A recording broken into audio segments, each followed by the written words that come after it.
Hi friends, ఈ కష్టకాల సమయంలోనైనా friends కొంతమందికైనా కానీ గవర్నమెంట్ సహాయం ప్రతి మందికి కూడా పూర్తిగా అందించే సహాయం చేయాలి ఫ్రెండ్స్.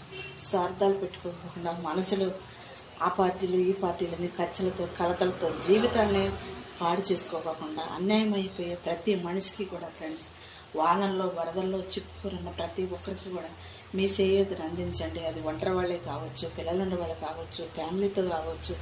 ఇడికిళ్ళల్లో ఎంతో ఇబ్బందులు పడుకుంటూ వాళ్ళ జీవితాన్ని సాగిస్తూ ఉంటారు. ప్రతిరోజు కష్టపడితేనే కడుపు నిండే వాళ్ళు చాలామంది ఉన్నారు ఫ్రెండ్స్. మేము కూడా అదే ప్రాంతంలో అదే ఏరియాలలో సింగనగర్ కానీ, ప్రకాశ్ నగర్ కానీ, రాజీనగర్ కానీ ఫ్రెండ్స్ ప్రతి ఒక్కరు కూడా కిష్టలంక కానీ ఎవరైనా కానీ విజయవాడ అంటేనే కనీసం ఎంతో కొంత వరదలకి ఎప్పుడొకప్పుడు అనుకున్న రీతిలో ఫ్రెండ్స్ ఆ సమస్యలు ఎదుర్కొంటూనే ఉంటారు. ఎందుకంటే మీ అందరికీ తెలిసిందే కాబట్టి ప్రతి ఒక్కరు కూడా ఫ్రెండ్స్ ఇల్లు ఉన్నవాళ్ళు కానీ ఇల్లు లేని వాళ్ళు కానీ ఎక్కడి నుంచో వచ్చి కూడా ప్రతి ఒక్కరు కూడా విజయవాడ అంటే ఒక ఫ్యామిలీకి కాదు, ఒక సమాజానికి నిదర్శనంగా నిలబడింది.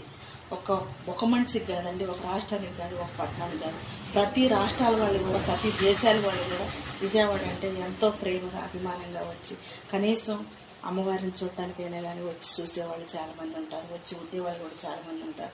అలాంటి కనకదుర్గమ్మ వారు ఉండ ఊరు ఫ్రెండ్స్ ప్రతి ఒక్కరు ప్రేమతో ఆదరించమని